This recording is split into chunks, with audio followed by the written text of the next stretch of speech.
بسم الله الرحمن الرحيم رب اشرح لي صدري ويسر لي أمري واحلل عقدة من لساني يفقهوا قولي اللهم لا سهل إلا ما جعلته سهلا وأنت تجعل الحزن إذا شئت سهلا اللهم يا معلم إبراهيم علمني اللهم يا معلم إبراهيم علمني اللهم يا معلم إبراهيم علمني وصلى الله على سيدنا محمد وعلى آله وصحبه ومن تبعه بإحسان إلى يوم الدين.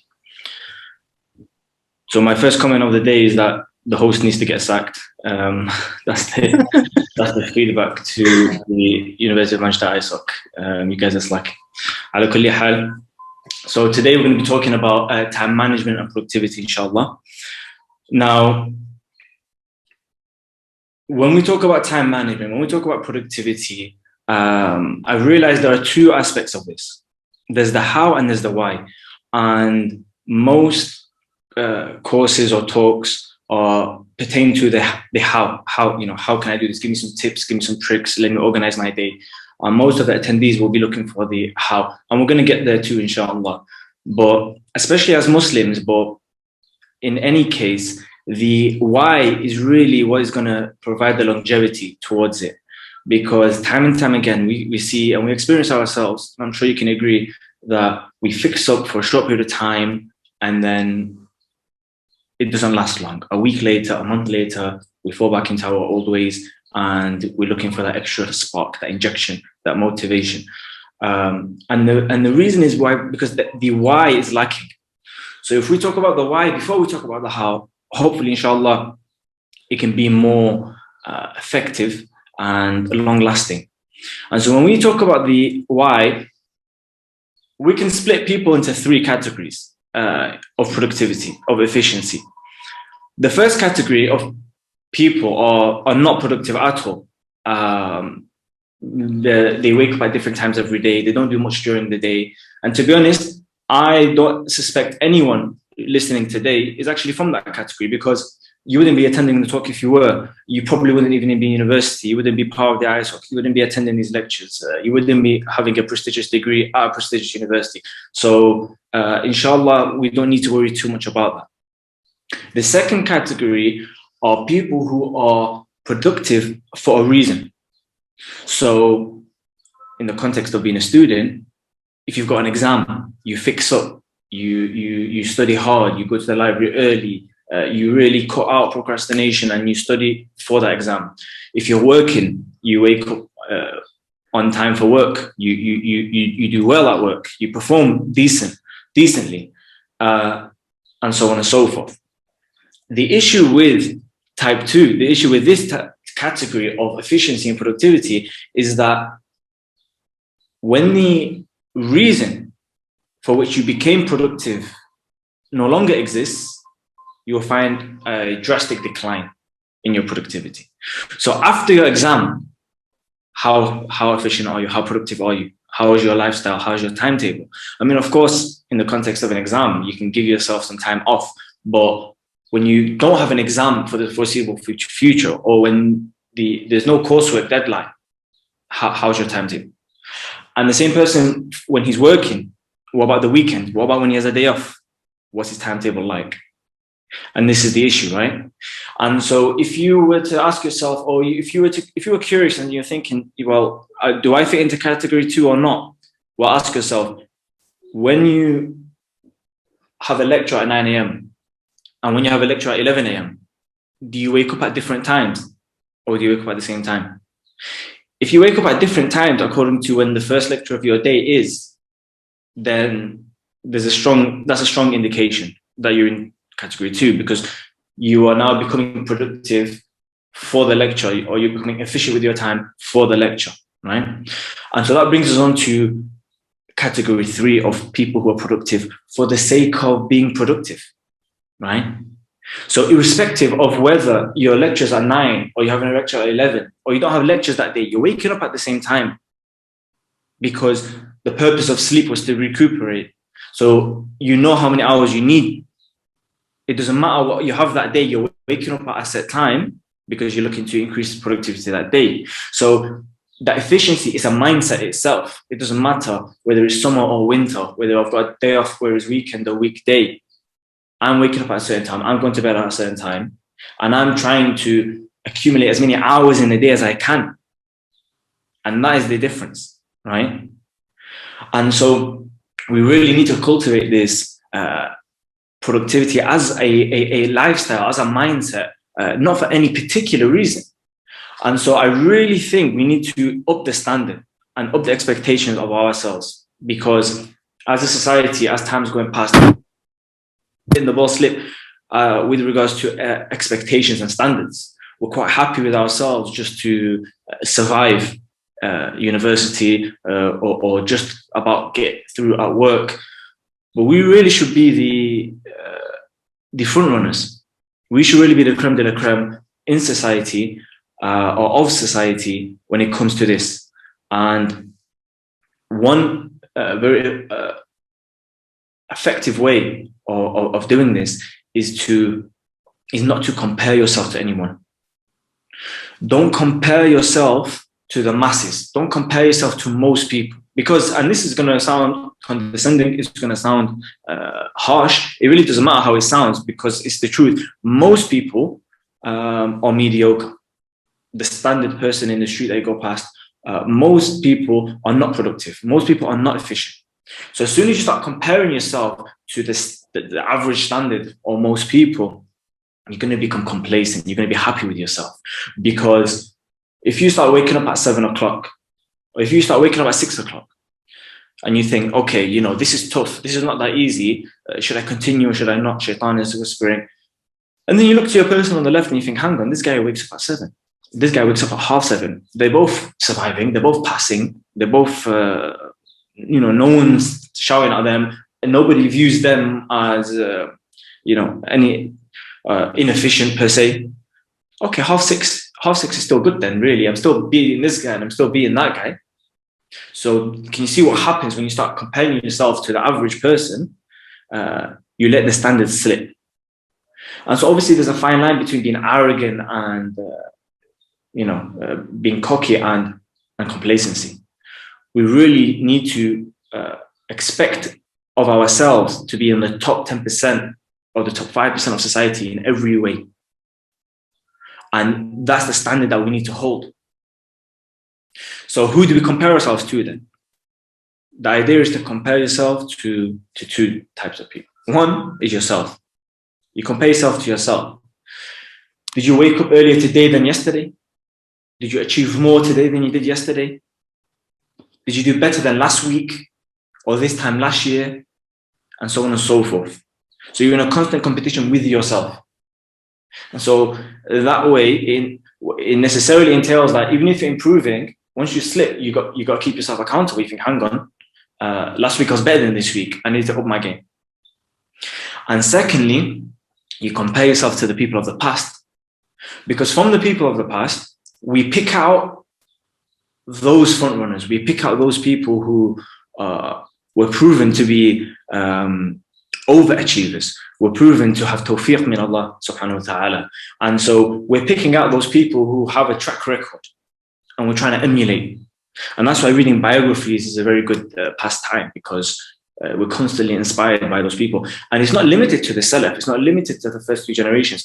In our entire history of 1400 years, there are people in every generation who really are outstanding, who really are their timetables, they're mind-blowing. They really are encouraging to read. And when you read them with their deficiencies, it makes it more relatable and it makes it more encouraging to emulate them. And it's quite inspiring. And so I would, in terms of a practical tip, I would suggest a very small book called The Value of Time by Abu al-Fattah Abu Ghudda. The Value of Time by Abu al-Fattah Abu Ghudda is very small, certainly now will be translated into English. And he gives brief stories about people in the past and how they would treat time. And it's extremely inspiring and something to read every year, something to read multiple times in your lifetime. And he gives the example of Imam Nawawi.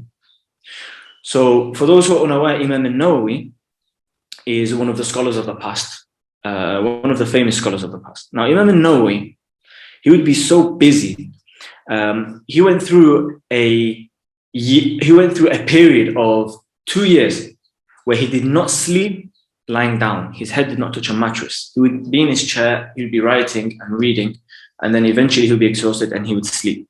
And then he would wake up, refresh, carry on, and then he would fall asleep. And he would wake up, and exhaustion would be the only reason he would sleep.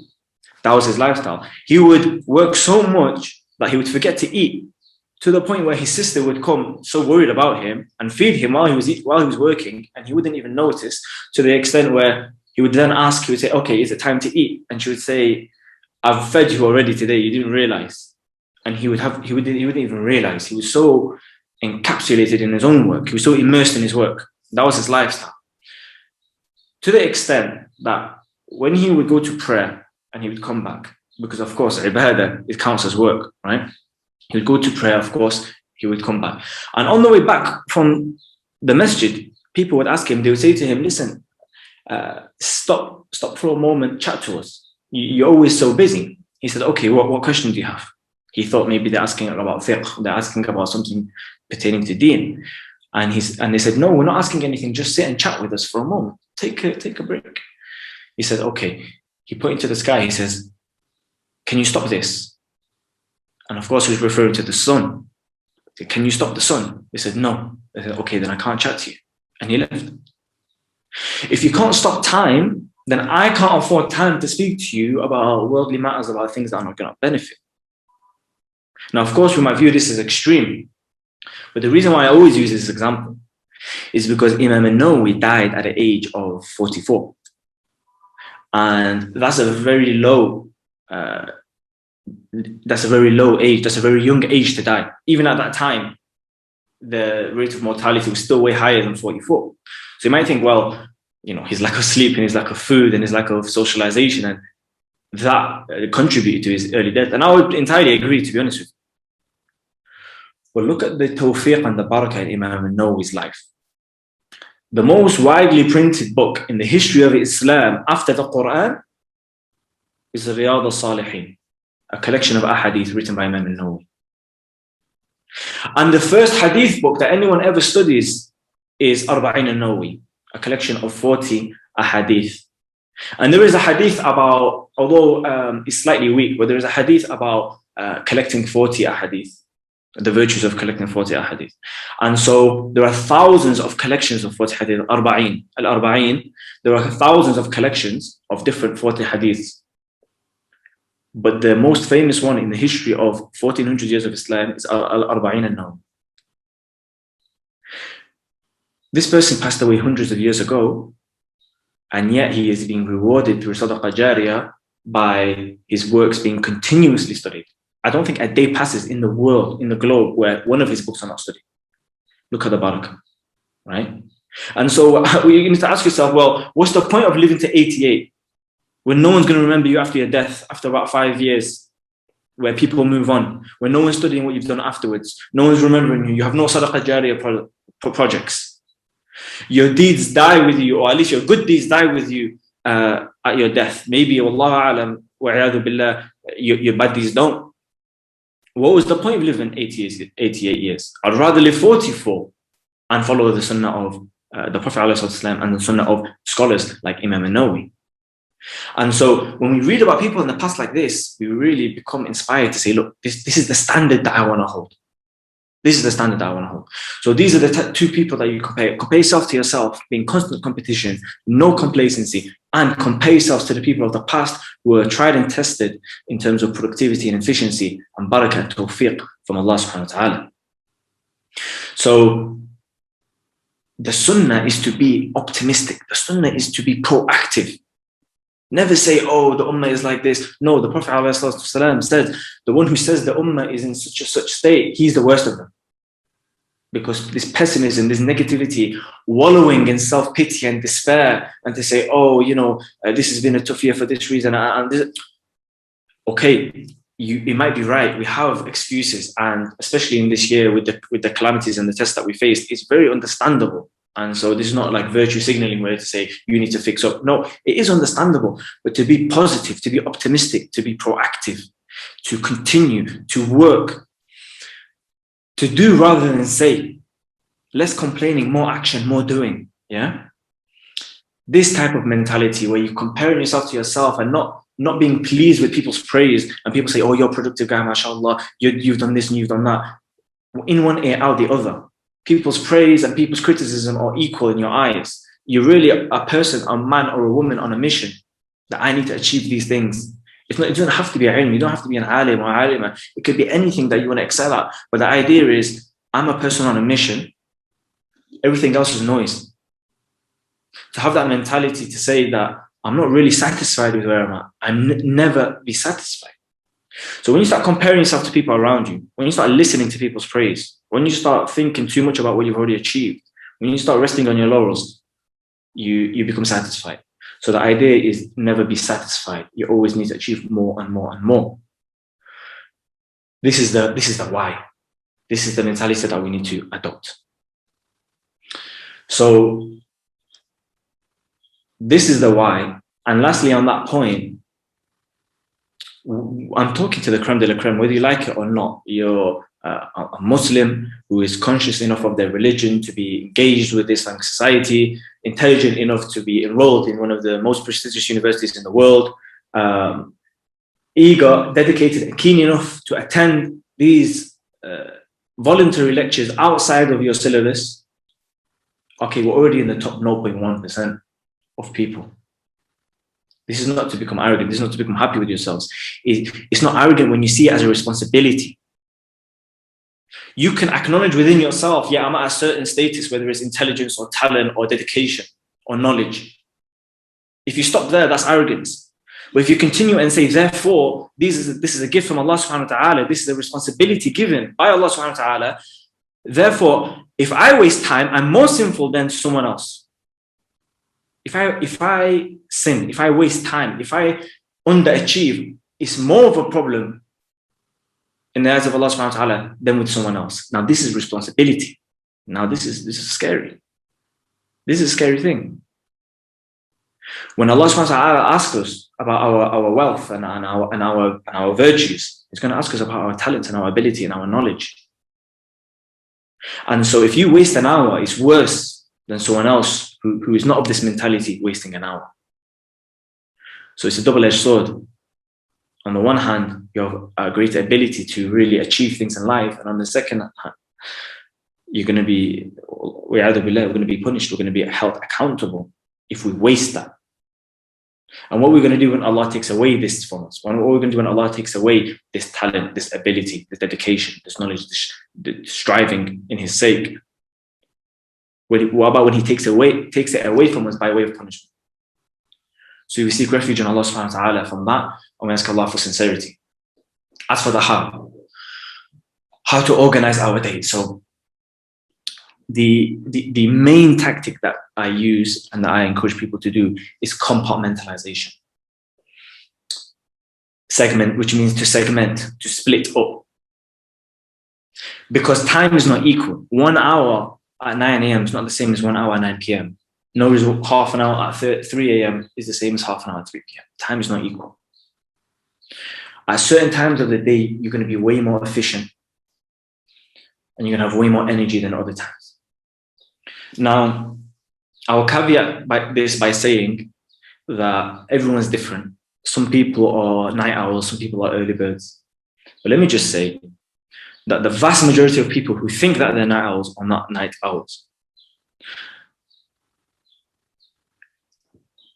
Of course, if you go to sleep at 3 a.m., you're going to be knackered waking up at 6 a.m. because you've had 3 hours sleep. Try going to sleep at Bani Adam time for about 2 weeks and then see how do you feel at 6 a.m., right?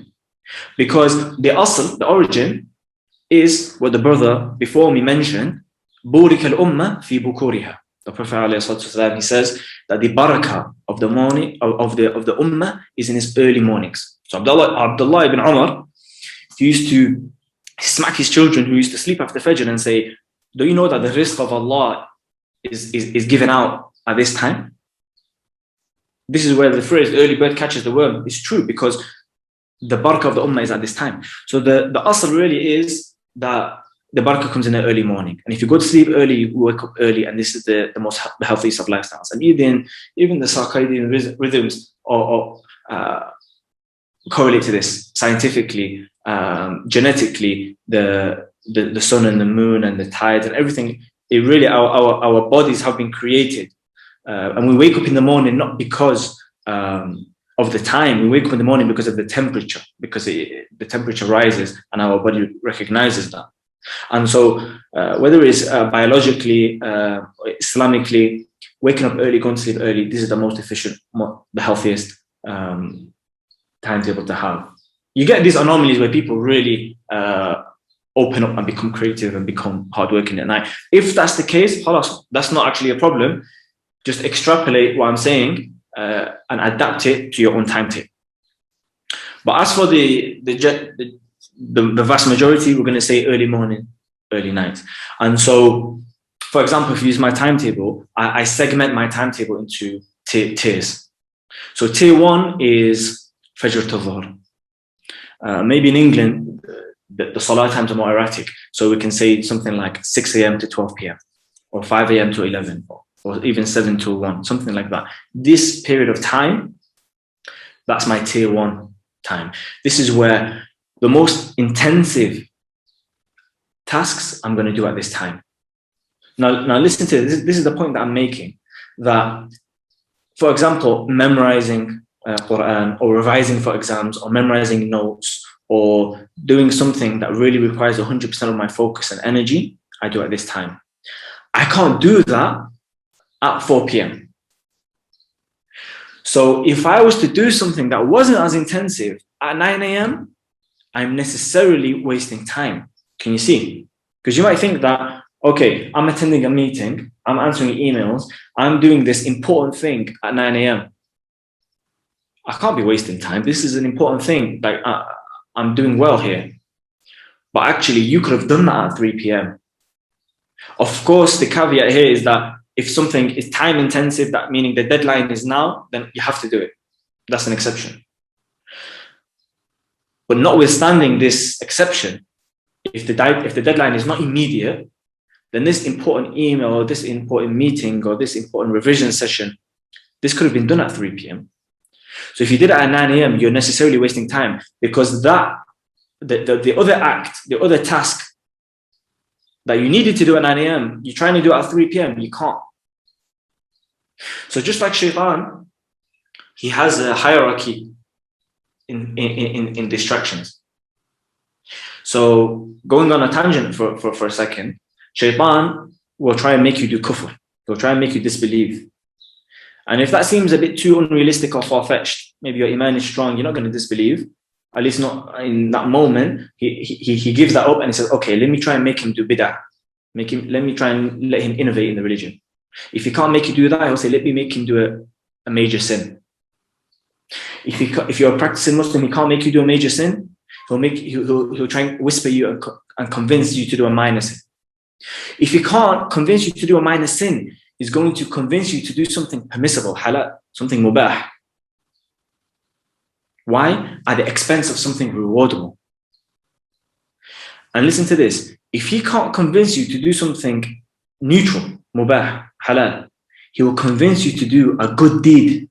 Shaitan, think about it. Shaitan will convince you to do a good deed. Why? Because you are going to do a better deed. You are going to do something better, so he convinced you to do something good, but lesser. Look at that. There's some forward thinking that we need to adapt to ourselves. Similarly, if we extrapolate that idea into this, you're doing something useful, but you could have done something more appropriate for that time. So the first level of efficiency is accountability. Having a timetable, having every hour accounted for.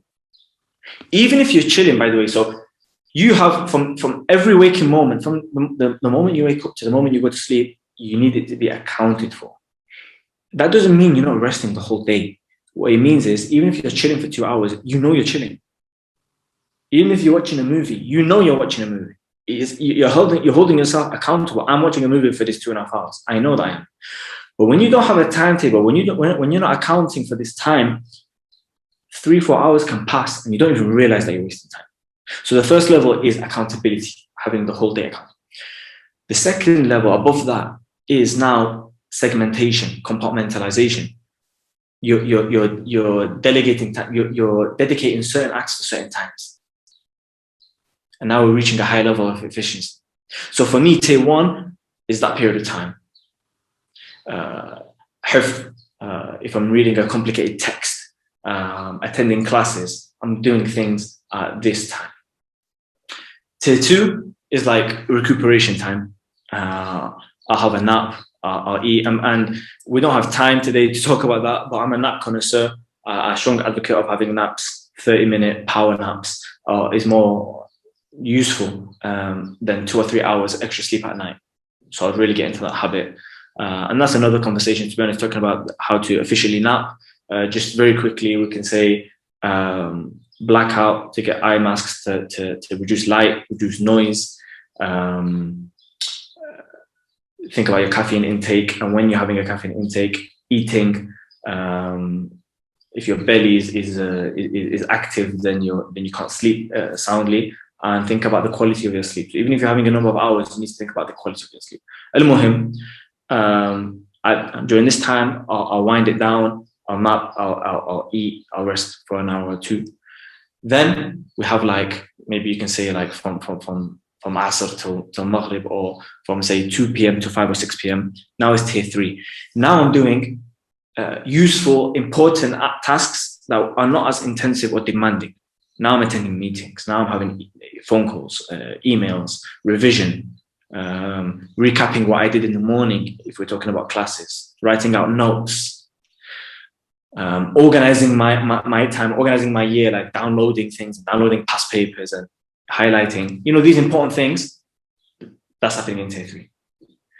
And then tier 4, rest again. Now I'm like going to the gym, sports, relaxation, going to a restaurant, in terms of recreation. You can't just live 24/7. Like, I wish I was Imam Nawawi, but I'm not. So I need some of that time for a balance, right? But if I was to go gym at 2 p.m., I mean, this is the thing. Look, I keep saying extrapolate, because for you, going to gym in the morning might work because of your timetable. Okay, but I'm talking about my timetable, and you can extrapolate and apply it to yours. But for me, if I went gym in the morning, those are a vital an hour or two that I could have spent memorizing. But at 5 p.m., I cannot memorize. I've never memorized anything at 5 p.m. and I'll never happen. I know myself. So let me go gym at that time instead. So we hold ourselves accountable, and then we compartmentalize, and we delegate, and we structure our time. And this is a very efficient way to live. And I don't always follow it myself. So it's not about what I do. It's about the theory. This theory works. And so it's about accountability. We mix that with what we said before, holding ourselves accountable, and thinking of our talents and our abilities as responsibilities. These two things together, we can be very productive, right? So 1, compartmentalize. 2, early mornings, early nights. And a few years ago, I read an article interviewing the major CEOs, the CEOs of the major corporations, whether it's like, at the time it was like Yahoo, Google, Apple, etc., etc. They had an interview to explain a day in their life. And all of them had 2 things in common. One is that they all woke up between the times of 5 a.m. and 7 a.m. Somewhere between 5 and 7, they would wake up. All of them, regardless of what time they went to sleep. And 2, they all had some level of physical activity, whether it's a sport or gym or going on for a run or whatever it might be. Why? Because they needed the balance of mental replenishment and physical replenishment. Mental stimulation, physical stimulation. And what do we add as Muslims? Spiritual stimulation. Mental, physical, spiritual. These are 3 things that we need to have in tandem, balancing, replenishing all 3 at all times. Finally, the Prophet ﷺ, and I'll end on this point, says, خَيْرُ الْأَعْمَالِ أَدْوَامُهَا وَإِنْ قَلَّتْ. The best of actions are those that are consistent, even if small. So sometimes when we think too far in the future, it overwhelms us. That's why every football manager, he says, we're just thinking about the match on the weekend. Because if they think about the title for the season, it'll overwhelm them one game at a time. And that's how we take it, one day at a time, one task at a time. Someone I look up to, one of my role models, Hassan Qureshi, he reads on average about 200 or 300 books a year. And he writes them down as well, and he reviews them all on his Goodreads channel. And when he was asked, well, you must read about 10 hours a day, how can you read that many books? That's like sometimes 1 to 200 books in a year. So a book every 3 days will be complete. And some of the times they're big books. He will say, actually, I just read 4 or 5 hours a day. Well, he reads every single day, 4 or 5 hours without disruption in the morning. So 4 or 5 hours might seem a lot, but when you compare it to 100 books in a year, you can see it's actually a small act that is consistent every single day. So even if we were to take a percentage of that and say, look, even if I did something half an hour a day, imagine there's a book that you want to finish, but you've already got too many things. You just do two pages a day. It might take you 6 months to finish. You might think, wow, 6 months is such a long time. But actually, had you tried to be a superhero and read a chapter a day, you would have stopped after a week. And 6 months would pass and you did finish it. So when we think about the goals too much, the long-term vision too much, it can distract us. So we take it one day at a time. So in summary, compartmentalize your day, early morning, early nights, consistent but small. This one is, how many hours do you sleep or recommend we sleep? How many hours do I sleep and how much should you sleep? So everyone knows themselves. Yeah. So I used to really fight this for years. I used to feel guilty and just try and reduce my sleep as much as I can. And it wouldn't work. So everybody knows themselves, because it's not just about how long you sleep, it's about the quality of your sleep and the timetable of your sleep. So everyone knows themselves. I need at least 7 hours because my sleep is very light. Like within a single night, I'll wake up 3 times maybe on average. Any random sound is going to wake me up. So the quality of my sleep is not that strong. So I need to sleep for a bit longer. So 7 or 8 hours. Like ideally, I'd rather have 8. I can probably survive on 7. Any less than that, I'm not functioning properly. And so, okay, 24 hours in a day minus 8, you've got 16. Okay, that's 16. What can I do with those? If I try and sleep less, I'll have 17 or 18 or 19 or 20 hours. Well, I'm not doing much in those 20 hours because I'm deprived. I'm deprived of concentration, of energy. Other people are built differently. Hassan Qureshi, he mentions that he only sleeps 4 hours a day. Margaret Thatcher sleeps 4 hours a day, I heard, right? People are just built differently. So you know your strengths, you know your weaknesses, and use that. There's a balance though. There's a balance between being lazy and knowing your strengths, weaknesses, and being realistic. So this is what I would say to people who are not trying to kid themselves, who are not trying to scam their own system, cheat the system. It's your system. You know, there's no need to play games here.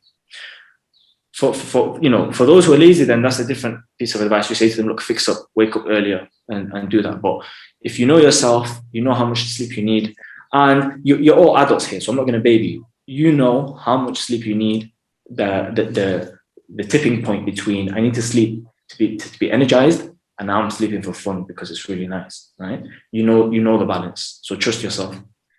So the next question is, when it comes to motivation, I find that a week, a month, even a year goes by where on average they're working 12 hours plus, staying productive with their goals every day, but then they get burnt out. So how do you remain consistent? Well, reduce what you're doing. So like I mentioned, it's about small and consistent. Yeah. Sometimes you need to be tactical, reduce what you're doing, and you'll see you'll last longer. And over time, it's like someone who goes to the gym and really goes in so hard, they destroy their body, then they need 3 days rest afterwards, right? But imagine they just went to 70, 80%, they can go to the gym the next day. So actually they can go 5-6 times in that week. Cumulatively, they worked out more. The guy who then killed himself, he needed 3 days to rest every 1 day. So he's only gone 2 or 3 times in the week, right? So do a bit less and it'll go longer. And you get used to that. Then you can add more to it incrementally. That's why the Prophet ﷺ, he said, خَيْرُ الْأَعْمَالِ أَدْوَامُهَا. The best of actions are consistent, even if they're small. So reduce what you're doing and do it for longer. Okay, so this person in their gap year, and often they're tasked to take care of their younger siblings. So how would you balance home duties with the work, and create a timetable if it's unpredictable, especially with like younger siblings and family stuff that comes up quite randomly, and your talk's been quite powerful?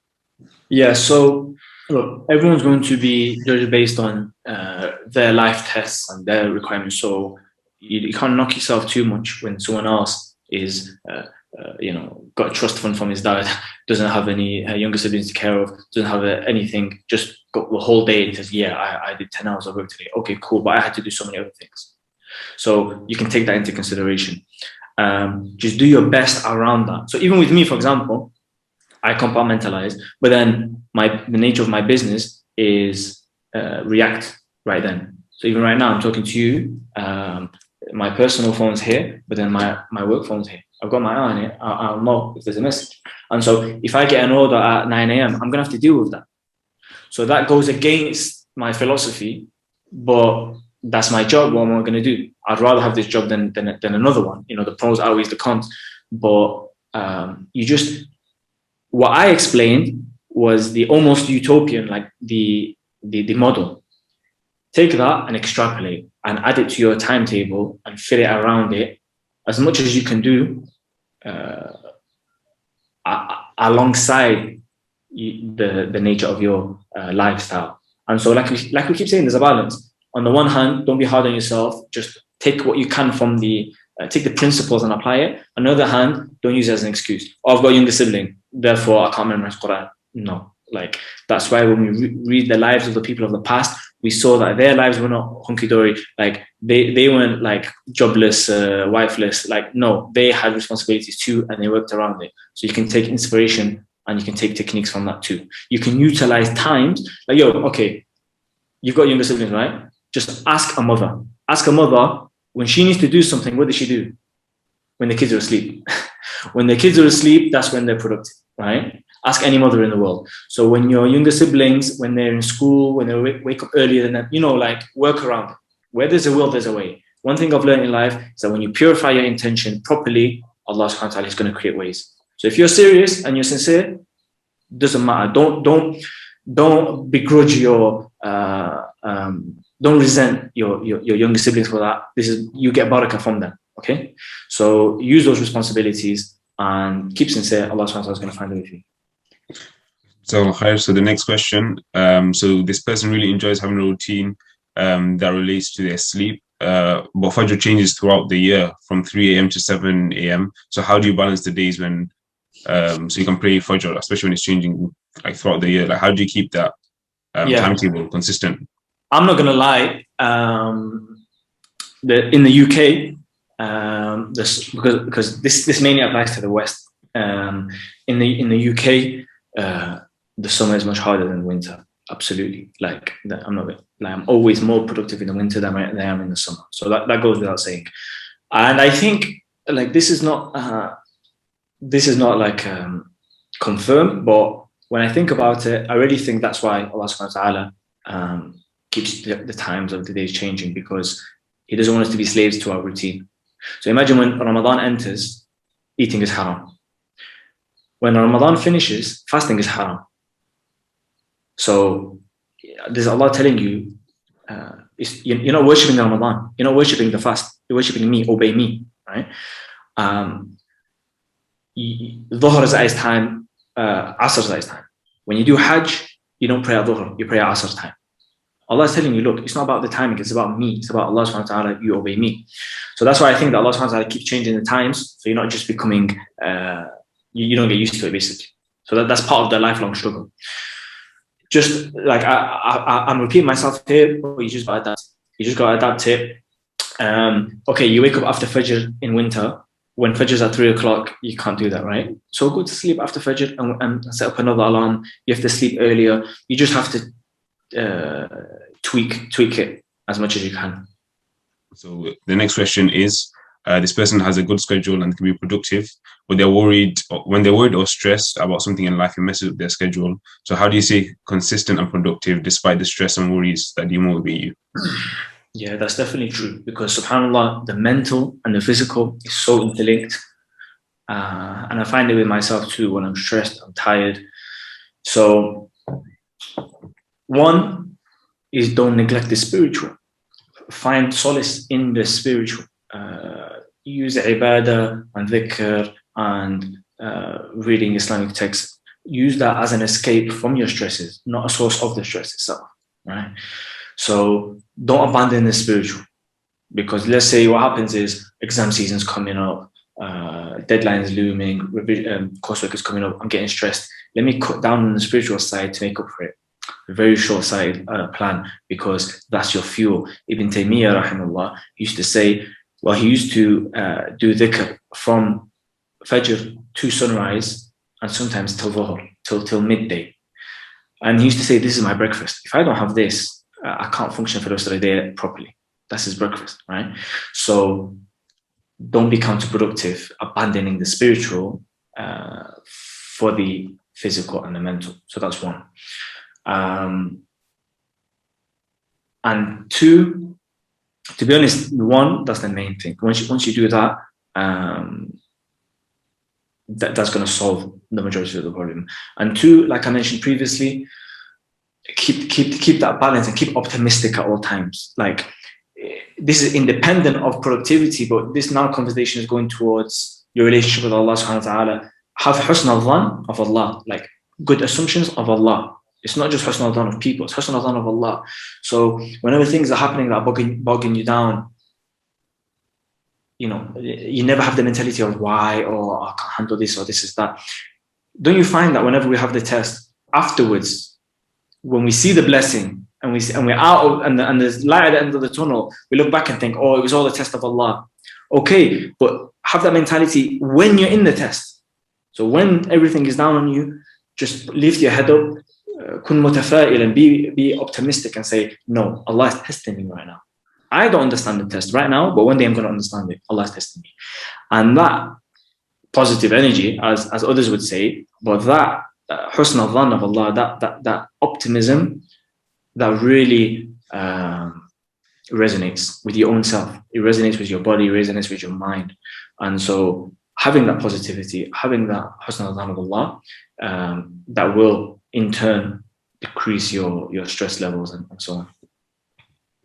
The next question is it okay to take a day off to stop being burnt out? And how do you efficiently rest on your off days?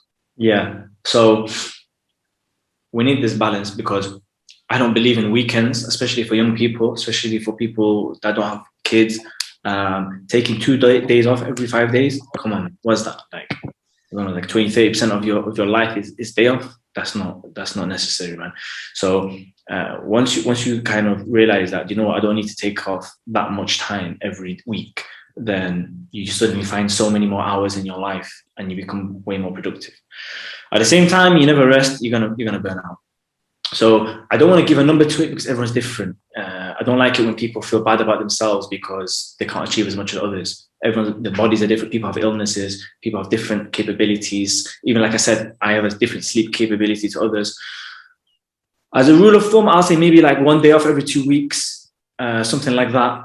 And the more responsibilities you have in life, the more you might need to recuperate. I like to take a bit of time off every day. You know, imagine you have a certain amount of hours in the day that you need to work. I'll rather work 7 days a week and take the evenings off. Some people would rather work hard for 3 days and take 2 days, you know, something like that.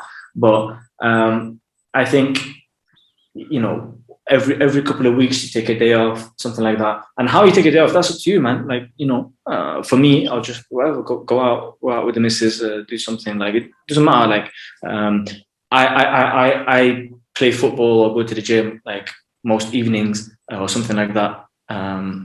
So each to their own. I don't want to prescribe people's lifestyles too much.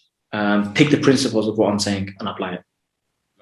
Okay, so I think that we're gonna end it there. Jazakallah khair for your talk. I know everyone enjoyed it. Very informative. Pleasure having you. Allah the Almighty, Allah, Allah, protect me.